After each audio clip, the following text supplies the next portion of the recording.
Hello and welcome to DVB Box Pop, a podcast featuring voices from Generation Z We are your hosts, Ningsu. and Duya, Tune in every week to hear young people share their personal stories, and how they hope to achieve a future democratic Myanmar. free from military dictatorship. To listen, follow DVB English in your podcast app. DVB Box Pop is available wherever you get your podcasts.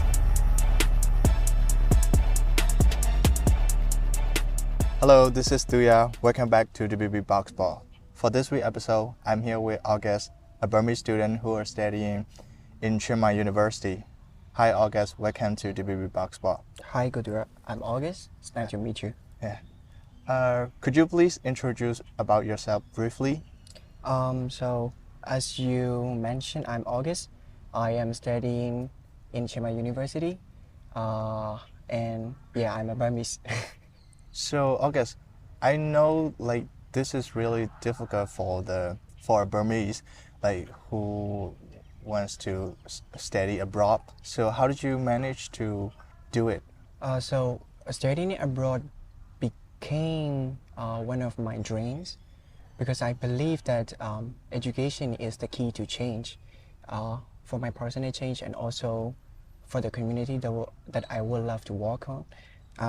So I really want to take the opportunity to upgrade myself so that I could apply all my theoretical experience for the field work that I am focusing on. So,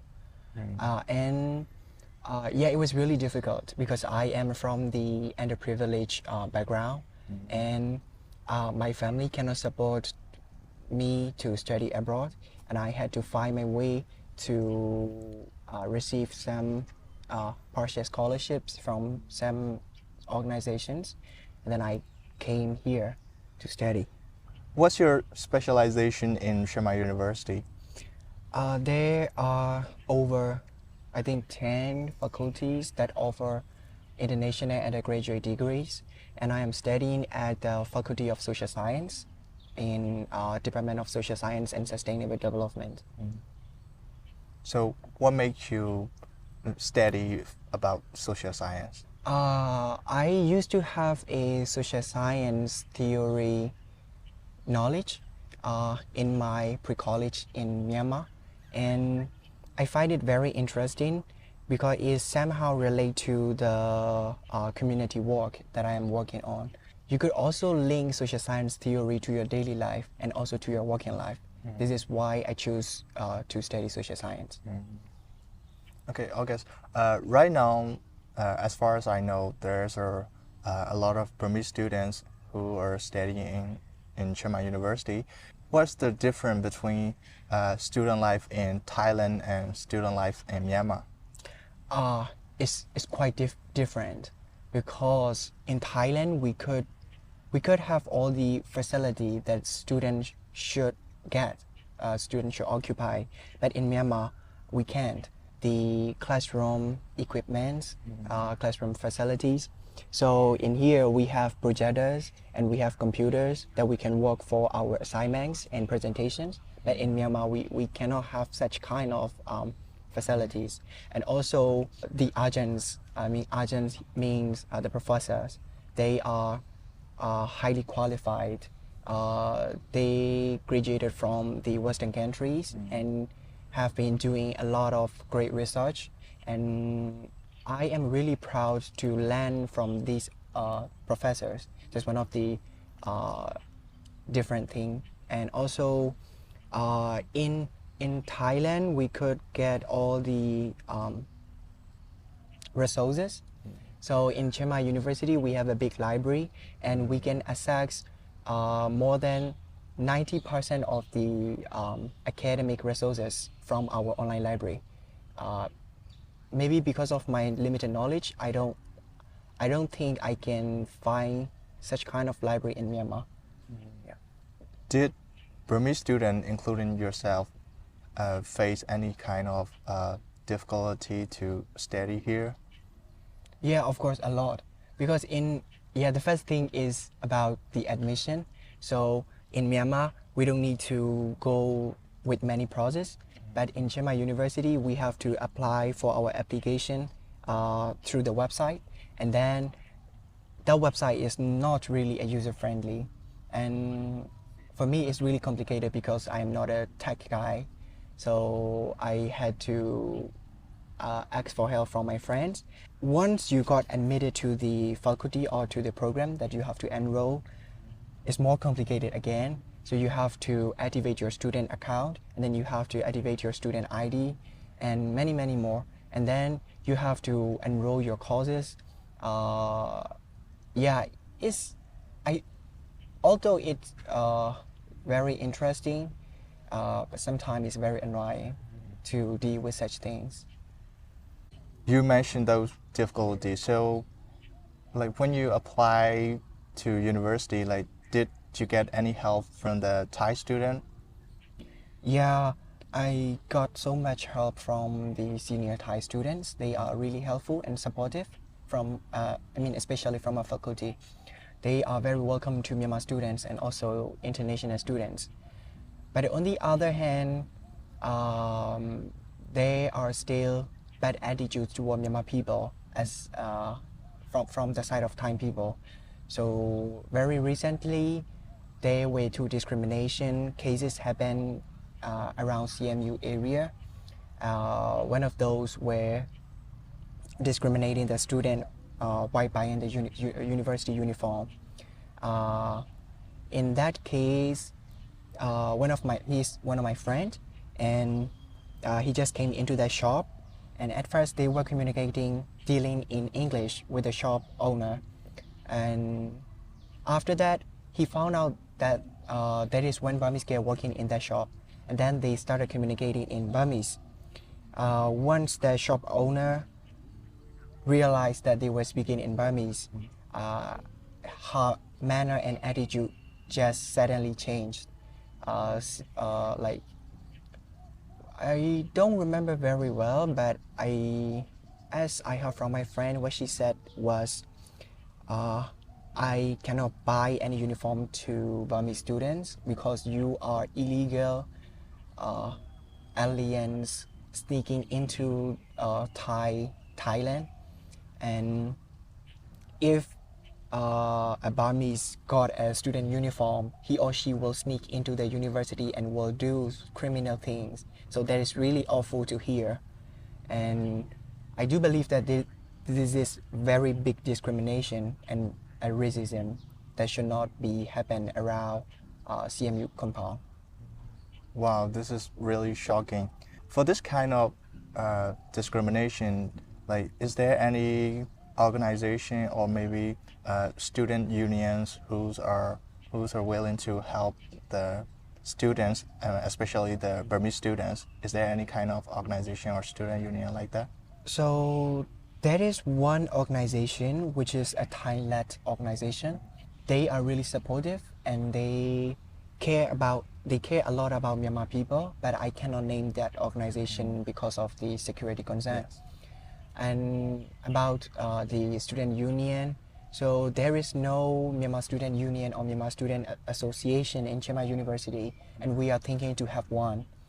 And now we are having a discussion with our bachelor and master student to organize that student association or union so that we can work for the Myanmar student rights and their opportunities.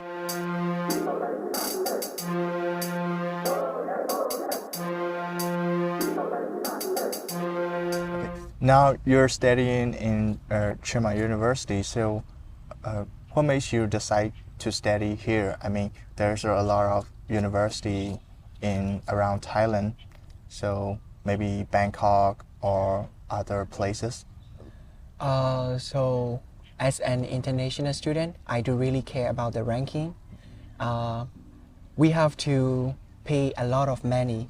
So in Chiang Mai University, we have to pay 40,000 baht. So it's around 1,300, 400 US dollar per semester. So it's a big amount of money. And that's why I do really care about the ranking. So Chiang Mai University is one of the top 3 universities in Thailand. And it's also in the QS ranking, world ranking university list. So that is that is one of the reasons why I choose to study in Chiang Mai University. And also the other thing is social science. So I'm really fond of social science, and Chiang Mai University can offer a high-ranking resources and academic knowledge of social science. So for those reasons, Chiang Mai University became one of my top choice. When did you decide to leave Myanmar to study abroad? So while I was in Myanmar, I used to be a developmental worker and also a human rights defender. Like it's not like, yeah, if I would say I'm a human rights defender, I think it would be a pretty big terminology. But I used to defend the right for believers, like religious believers. And also I work in some NGOs, and I had to encounter sexual harassment in the workplace. So it is a long story, and it is connected with my activism for the democracy movement in Myanmar too. The perpetrators, they threatened me, like they will inform my activism to the military personnel, and that is a threat to my life, and also there is a threat to my family. That's why I decided to leave Myanmar as soon as possible, and as soon as I heard that news, and I arrived to Thailand around, I think, last November, yeah, in 2022. As soon as I arrived, I was lost. Like, I don't know what to do, because although I have friends here, I just hang out with them, talk to them, and I just drank almost all the time because I had nothing to do. But luckily, I had a chance to meet with some activists from Myanmar, and they are my friends too, and I could find my pathway again. And then I devoted most of my time. I've been devoting most of my time in this activism more, yeah, together with them.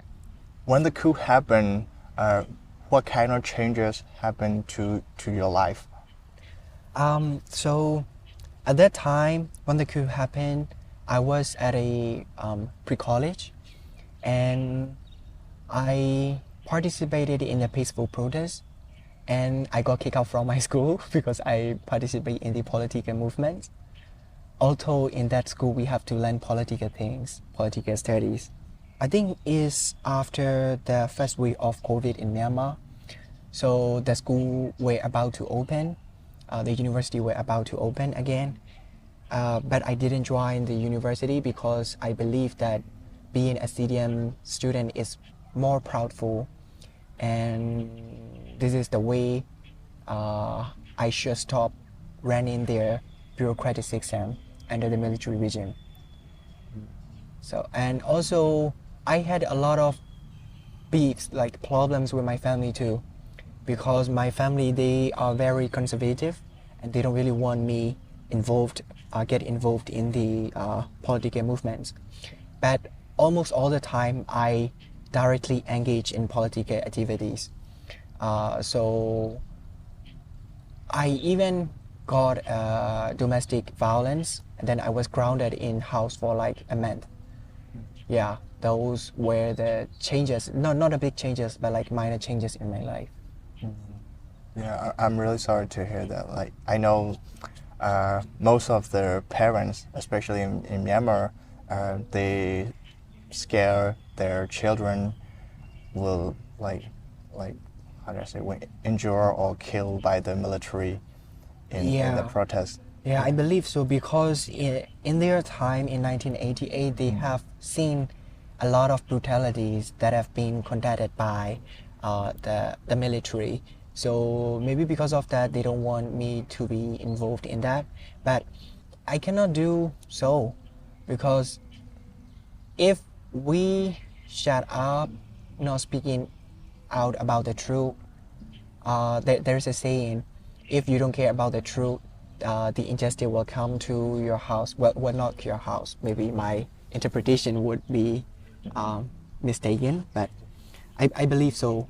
Yeah, as a youth who will lead the country, we should really care about what is happening around us, what will affect us, and what will make us succeed.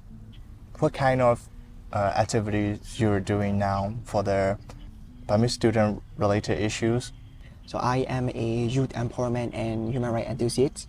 So I do really care about the youths and do really care about the youth rights.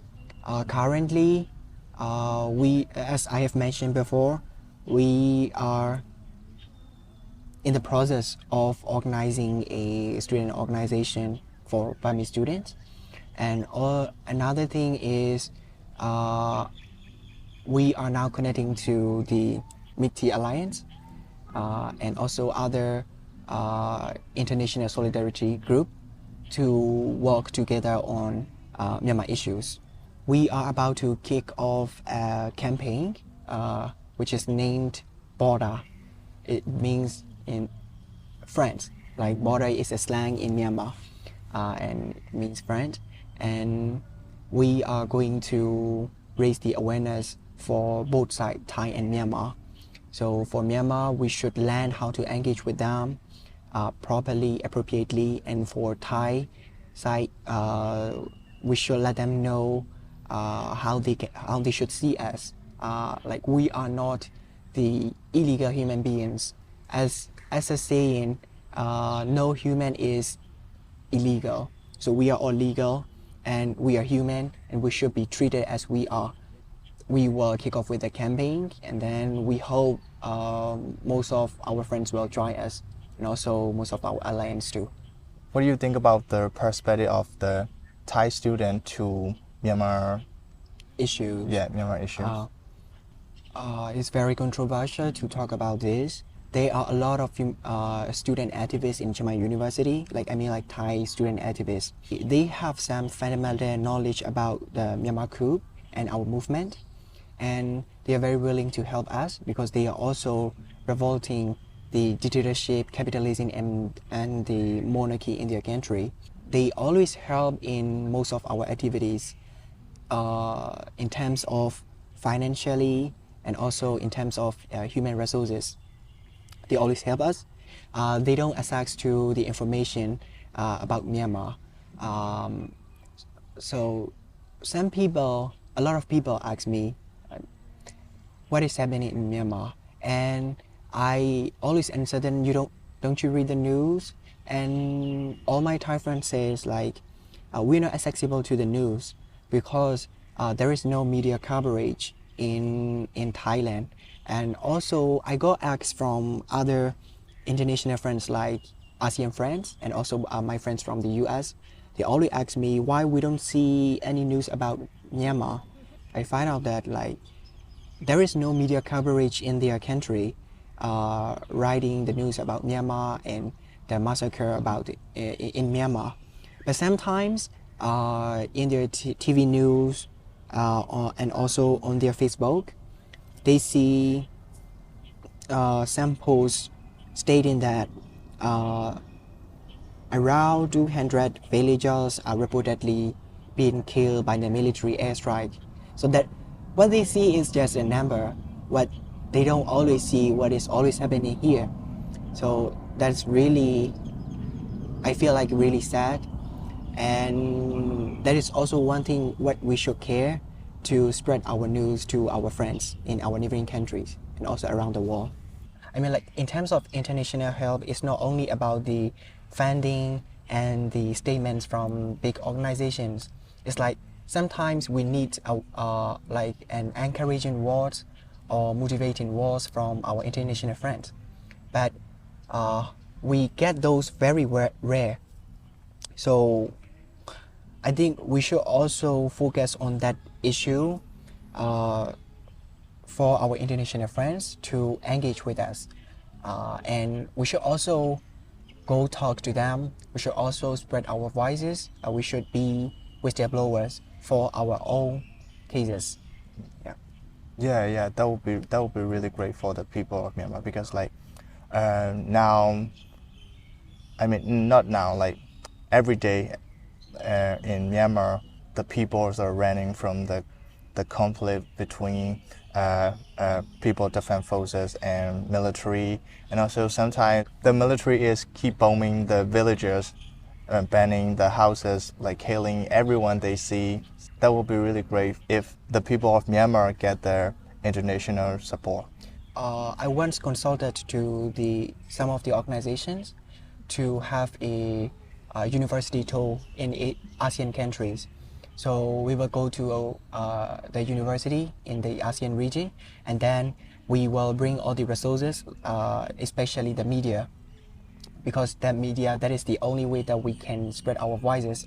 So we will have our presentations, and we will share our resources to our international friends, and we can also call for their actions to participate in our movement, or somehow to kind of support in our movement too. Okay, August, is there any you'd like to add? Yeah, if I have to add something, pay attention to our Myanmar issue, so that you will understand, at least you will realize what are the difficulties that we as Myanmar students and Myanmar exile and Myanmar refugees have to face during this transition period. You can support to us.